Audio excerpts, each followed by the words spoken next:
आज की बात वर्तमान मुद्दों के साथ देखिए जयदेव पटेल के साथ शनिवार रात 11 बजे और रविवार सुबह 11 बजे सिर्फ नंबर 1 इंडिया न्यूज पर। नमस्कार व्यूअर्स, मैं जयदेव पटेल और आप देख रहे हैं नंबर 1 इंडिया न्यूज। आज की बात वर्तमान मुद्दों के साथ के इस खास कार्यक्रम में आज हम बात करेंगे किसान आंदोलन की, जो एक बार फिर से तेज हो गया है। और 2 साल पहले एमएसपी को लेकर जो एक कमेटी बनाई गई थी, आखिर उस कमेटी का वर्तमान स्टेटस क्या है और उसमें किस तरीके से कार्य किया गया, इन्हीं तमाम मुद्दों पर बात करने के लिए हमारे साथ खास मेहमान है प्रधानमंत्री नरेंद्र मोदी के द्वारा जो कमेटी बनाई गई थी एमएसपी को लेकर, उसके मेंबर विनोद आनंद। विनोद आनंद जी, आपको बहुत बहुत स्वागत आज हमारे प्रोग्राम में। बहुत बहुत धन्यवाद, आपने आमंत्रित किया। जी विनोद आनंद जी, आपसे मेरा पहला सवाल है कि 2 साल पहले एमएसपी को लेकर जो एक कमेटी बनाई थी प्रधानमंत्री के द्वारा, उसका वर्तमान स्टेटस क्या है और उसमें अभी तक किस तरीके का कार्य किया गया और कितनी बैठकें हुई उसके दौरान? लगभग 30 से भी ज्यादा बैठकें हो चुकी है और सिलसिलेवार तरीके से कृषि क्षेत्र और सहकारिता क्षेत्र के जितने भी आयाम हैं, जिससे किसानों को सीधा सीधा फायदा पहुंचे, ग्रामीण भारत को सीधा सीधा कैसे फायदा पहुंचे, और जो टर्म्स ऑफ रेफरेंसेस हमें माननीय प्रधानमंत्री जी के माध्यम से दिया गया था, खास करके मिनिमम सपोर्ट प्राइस को किस प्रकार से ट्रांसपेरेंट और इफेक्टिव बनाया जाए, उस पे पूरी चर्चा चली और काफी दूर तक हम लोग पहुंच चुके हैं। अफसोस ये है कि जो उत्पाती और उपद्रवी लोग हैं वो इसमें आना नहीं चाहते, सामने टेबल पे बैठ के बातचीत नहीं करना चाहते और अपना एक अलग रिटोरिक जो है वो एक एंटी एस्टैब्लिशमेंट के खिलाफ और देश के खिलाफ वो अपना काम कर रहे हैं। जी विनोद आनंद जी, कमेटी के जब टर्म्स ऑफ रिफॉर्म्स आए थे तब एमएसपी को पारदर्शी कैसे बनाया जाए, इसको लेकर फोकस किया गया था। क्या एमएसपी की गारंटी देने और किसी को कानून बनाने की बात भी है कमेटी के अंदर? देखिए, हमारे माननीय प्रधानमंत्री जी ने जो कहा था जब तीनों कानून के बारे में वो जब वापस ले रहे थे, उन्होंने कहा था कि हम किसान के एक वर्ग को ये समझा नहीं पाए कि इस तीनों कृषि कानूनों से क्या फायदे होने वाले हैं, और इसके लिए मेरी सरकार एक कमेटी का गठन करेगी विशेषज्ञों की, जिसमें कृषि और सहकारिता और किसानों के जो भी प्रतिनिधि होंगे उनसे बातचीत करके, और चूंकि ये पेचीदगी वाला विषय है तो इस पे पूरी तरीके से विचार किया जाएगा। इसके साथ साथ फसल विविधीकरण और जेडवीबी पे भी बात होगी। तो उन तीनों चीजों पे जो बातचीत होनी है, बाकी के जो मुद्दे थे जैसे जेडवीबी का तो एक छोटा सा मुद्दा था, वो नेचुरल फार्मिंग में तब्दील कर दिया गया है, जीरो बेस बस्टिंग चूंकि पॉसिबल नहीं था। और जो फसल विविधीकरण की बात थी उस पे भी सिलसिलेवार तरीके से आईसीआर के 4 उसमें अलग अलग जो हमारे डायरेक्टर साहब हैं और जो पूरी टीम है उस पे काम कर रही है। किसानों के साथ कैसे किस प्रकार से कंज्यूमर्स और इनका एक जो प्रोडक्शन का डेटा है उसको कैसे मैच कराया जाए, और खास करके मिनिमम सपोर्ट प्राइस में उसका इंफ्रास्ट्रक्चर कैसे तैयार हो। सहकारिता से जो सारे फायदे होने हैं, 57 सुधार सहकारिता में किए गए, जिसमें से वर्ल्ड का सबसे लार्जेस्ट वेयर हाउस इन्वेस्टमेंट किया गया है हमारे यहाँ, और एक पैक्स से अपेक्स की नीति बनाई जा रही है। तो ये चूंकि देखिए ऐसा है कि किसान तो 14 करोड़ ही है, लेकिन सहकारिता के सदस्य इस देश में 30 करोड़ है। ये आपको मैं बता दूं, 29 करोड़ के आसपास सहकारिता के सदस्य हैं, लगभग 85,000 के आसपास पैक्स है, उनको मल्टीपर्पज किया गया, और इंटरनेशनल काउंसिल भी बनाई गई। आप मालूम होगा कि पैक्स को कैसे मिनी मंडी बनाई जाए, और लगभग 10 राज्यों में उस पर एक प्रायोगिक तौर पे पायलटिंग चल रही है फिलहाल। काफी दूर तक हम आ चुके हैं, लेकिन क्या है कि जो लोग एमएसपी पे राजनीति करना चाहते हैं, शीश महल में रहने वाले, और जिनको एक दिल्ली से पाकिस्तान तक का एक अलग चैनल बनाना है, उनका तो हम कुछ कर नहीं सकते जी। वो टेबल पे आके बैठना नहीं चाहते। हमारी जितनी बैठकें होती है, संयुक्त किसान मोर्चा के जो 3 हमारे प्रतिनिधि होते हैं, उनका वहां पे नेम प्लेट रखा होता है, खाली नेम प्लेट रखा होता है, वहां उनका स्वागत है जी। किसानों की अगर हितैषी बात करनी है, किसानों के हित में बात करनी है, पूरे देश के किसानों के हित में बात करनी है, तो आकर के वहां चर्चा करें उसकी, और उससे उनके प्रश्नों के उत्तर मिलेंगे, देश को समाधान मिलेगा, किसानी कैसे आगे बढ़े इस पे बातचीत होगी जी। विनोद आनंद जी, अगर हम बात करते हैं किसान आंदोलन की, तो किसान आंदोलन पंजाब और हरियाणा के इर्द गिर्द ही फैला हुआ है। ऐसे में जो दूसरे राज्य हैं, क्या उनसे भी कहीं के सलाह मशुरा किया जाएगा एमएसपी को लेकर के, उनको भी एक बराबर का हक मिले, बराबर का एक मिनिमम प्राइस मिले उनको? देखिए, ये पार्लियामेंट जो संसद होती है, जो कानून बनाती है, और जो हमारा देश है वो पूरे 140 करोड़ लोगों का है। 3 करोड़ लोगों का नहीं है, 2 करोड़ पंजाब और लगभग 1 करोड़ 2 करोड़ हरियाणा का नहीं है।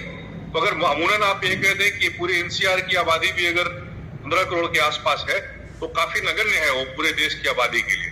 तो सिर्फ पंजाब और हरियाणा को लेकर के किसी भी देश की नीति नहीं बनाई जा सकती।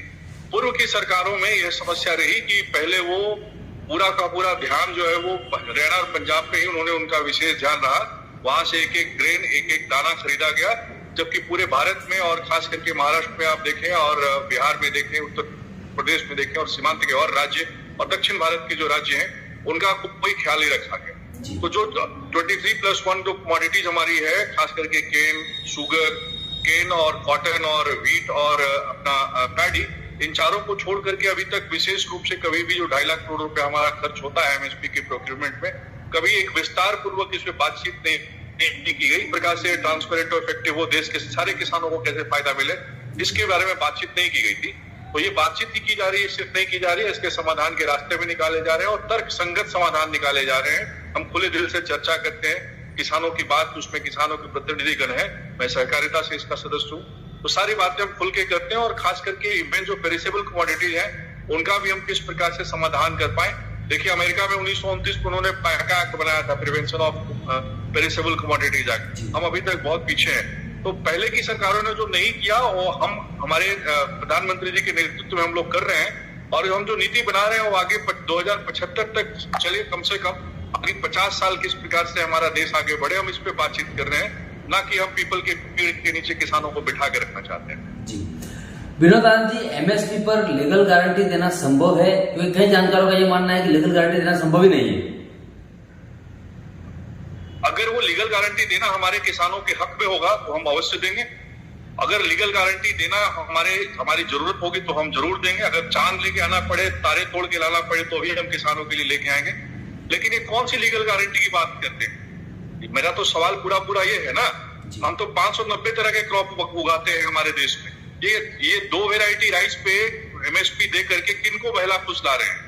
तो 2006 में जो स्वामीनाथन साहब की कमेटी आई थी और अब 2024 का जो भारत है वो बदल चुका है, इसलिए इसको एक नए चश्मे से, नए तौर से देखना पड़ेगा, नई निगाह से देखना पड़ेगा। तो एमएसपी को लीगल गारंटी की जो बातचीत कर रहे हैं, अगर वो संभव है तो अवश्य देंगे, और वो अगर आए बातचीत करें, उसकी जरूरत जो पड़ेगी उसका समाधान किया जाएगा। लेकिन मुझे सिर्फ ये बता दें कि सिर्फ हरियाणा और पंजाब से ही सारी चीजें चलेगी या वहीं के किसानों की बातचीत सुनी जाएगी, तो ये कहीं ना कहीं से न्यायोचित नहीं है, तर्कसंगत नहीं है। तो ये समस्या के मूल में ये नहीं है कि एमएसपी की लीगल गारंटी हो। समस्या के मूल में यह है कि दिल्ली के मुख्यमंत्री जो जीत नहीं पा रहे हैं, जो हमारे खास करके जो एंटी एस्टैब्लिशमेंट है और शीश महल में रहने वाले हैं, तो उनसे पंजाब की उनकी सरकार है वो संभाल नहीं पा रहे हैं, अपने किसानों को नहीं संभाल पा रहे हैं, तो देश को क्या संभालेंगे और देश की बात क्या करेंगे? तो लीगल गारंटी की मांग किसानों की है ही नहीं। ये तो जो उपद्रवी किसान है उनकी मांग है। किसी ने नहीं कहा लीगल गारंटी के लिए। कहां पूरे देश में लोग कह रहे हैं लीगल गारंटी के? कौन से किसान मांग कर रहे हैं एमएसपी की लीगल गारंटी के लिए? हमें जरा बताएं। ये कुछ 4, 5, 7, 10 लोग जो मिलके एक अपना कार्टेल बनाए हुए, अपना ग्रुप बनाए हुए, ये उनकी बात। देश में 163 से ज्यादा संगठन नहीं है। मैं तो राष्ट्रीय किसान महासंघ का संस्थापक सदस्य हूँ, जिन्होंने संयुक्त किसान मोर्चा का बाद में उसका स्थापना की, तो मैं तो उसके एस्टैब्लिशमेंट में हूँ पहले से। देश में 63 से ज्यादा तो संस्थाएं नहीं है किसानों को, 63 से ज्यादा संगठन नहीं है। भारतीय किसान यूनियन के अ से लेकर के अ, ब, क, स, ड, ये क्या मतलब है? तो ये एक देश को दूसरे तरफ लेके जाने वाले लोग हैं। 1 नेशन 1 मार्केट होना चाहिए, ना कि 28 राज्यों का एक अलग अलग एमएसपी हो। तो ये कहीं से न्यायोचित नहीं है, और अगर उचित होगा, अगर ये प्रूफ करते हैं, हमारे साथ कमेटी में बैठ जाए, मैं आपके माध्यम से उनको खुला चैलेंज करता हूँ, आए बैठे, वो सवाल पूछे, अगर उनके सवालों का जवाब नहीं मिलेगा तो हम लोग कमेटी से इस्तीफा दे देंगे। लेकिन आए पहले बातचीत तो करें। बातचीत करने के लिए तो वहां तैयार होते नहीं है, इनको तो सिर्फ उपद्रव मचाना है। कौन सा किसान है जो ट्रैक्टर को मॉडिफाई करता है भाई और उसको बुलेट प्रूफ बनाता है? बुलेट प्रूफ बनाकर कोई कहीं खेती होती है क्या? कौन सा किसान है पानी के टैंकर को मॉडिफाई करता है? तो ये सीधा सीधा एक आप समझ लीजिए कौन से लोग हैं जो ट्रैक्टर को बुलेट प्रूफ बना रहे हैं, पानी के टैंकर को बुलेट प्रूफ बना रहे हैं। ऐसा नहीं होता है, ये किसान नहीं है, ये तो एक विदेशी शक्तियां हैं जो हमारे देश को तोड़ना चाहती है। चुनाव के पहले इस समय जो रिटोरिक चल रहा है, ये तो एक पूरा न्यायोचित बात है, एंटी एस्टैब्लिशमेंट है, एंटी नेशनल बातचीत कर रहे हैं। और वो तो राजनीतिक लोग हैं, वो किसानों की बात नहीं कर रहे हैं। वो तो राजनीतिक जो लोग हैं उनकी दुर्दशा होनी है, उनकी दुर्दशा हो चुकी है, और वो उपद्रव अपने किसानों का नाम लेकर के आगे आ रहे हैं। विनोद राणा जी, आपसे मेरा एक आखिरी सवाल है कि लोकसभा चुनाव से ठीक पहले इस तरीके से किसान आंदोलन 2.0 का एक बार फिर से आगाज होना, क्या आपको लगता है कि लोकसभा चुनाव के मद्देनजर कहीं न कहीं किसानों को राजनीतिकरण हो रहा है, किसान आंदोलन का राजनीतिकरण करने की कोशिश की जा रही है? देखिए, किसान सिर्फ बीज बोता और काटता नहीं है। किसान डिप्लोमेसी भी है, किसान राजनीति भी है, किसान सभ्यता भी है, किसान गीत भी है, किसान खुशी भी है। आप बिहार में हमारे आएंगे तो धान को काटने का अलग गीत होता है, रोपने का अलग गीत होता है। तो किसानी एक कल्चर है। ये राजनीतिक राजनेता जो समझ पाते हैं वो तो सत्ता पे सत्तासीन होकर के किसानों की सेवा कर पाते हैं। जो किसानों को एक मोहरा समझते हैं वैसे लोग कभी भी किसानों की बात कर नहीं सकते, किसानों की बात सोच नहीं सकते। तो उनका अलायंस टूट गया, उनके अलायंस के सारे लोग तो इधर आ गए। तो वह क्या करें, वो खिस्यानी बिल्ली खंबा नोचे हमारे यहाँ कहावत है। तो उनका तो हिंग लगे ना फिटकरी सब रंग चोखा, उनको सब ऐसा चाहिए कि किसानों के नाम पे हम देंगे जी एमएसपी की लीगल गारंटी। क्या मतलब है इसका? अब 2006-7 में क्यों नहीं दे दिया आपने? स्वामीनाथन कमीशन की रिपोर्ट तो तब आई थी। 201 उसमें रिकमेंडेशंस थे, 100 से ज्यादा रिकमेंडेशन सरकार ने एक्सेप्ट कर लिए हैं। A2+FL के 50% हम दे रहे हैं। C2 कैसे मिलेगा उनको? हर जगह का अपॉर्चुनिटी कॉस्ट अलग होता है, लैंड के टेनेंसी रेट्स अलग होते हैं। तो एक सरासर चुनाव के 2 महीने पहले जब अनाउंसमेंट होनी है, कोड ऑफ कंडक्ट लगना है और वो उनको एक पता चल चुका है कि उनकी पूरी करारी इतिहार होगी, तो किसानों के जेब में अपना हाथ डाल करके किसानों को भड़का करके और उनको मत भ्रमित करके और ये सारा रायता फैला रहे हैं। जी विनोद राणा जी, आपने हमारे लिए समय निकाला, उसके लिए आपका बहुत बहुत धन्यवाद। बहुत बहुत धन्यवाद। आपके माध्यम से हमारे सारे लोगों को बातचीत करने का एक मौका मिला सबसे, और मैं आपके माध्यम से पुनः आमंत्रित करता हूं हमारे उन लोगों को जिनका मत बड़ा भ्रमित है। देखिए, ऐसा है कि पश्चिमी उत्तर प्रदेश की सिर्फ चीनी मिलें और महाराष्ट्र की चीनी मिलें नहीं चलनी चाहिए। भारत में भी पूरी चीनी मिले और बाकी के अपने किसान भाइयों के लिए भी सोचिए, और हमारे भारत में बाकी के जो लोग उत्पादक हैं उनके बारे में भी सोचिए। किसान सिर्फ किसान नहीं, वो उत्पादक है। और जो एक नई रेखा खींची जा रही है, 57 से नए सुधार किए गए, मिनिस्ट्री ऑफ कॉर्पोरेशन बनाया गया, वेयर हाउस का इतना बड़ा इन्वेस्टमेंट हो रहा है, 20 लाख करोड़ से ज्यादा क्रेडिट दी जा रही है। इन सारी चीजों का सब मिलजुल करके फायदा उठाएं और खुश रहें और देश को आगे बढ़ाएं। हम सब साथ साथ हैं। जी, thank you so much sir. बहुत बहुत धन्यवाद, प्रणाम।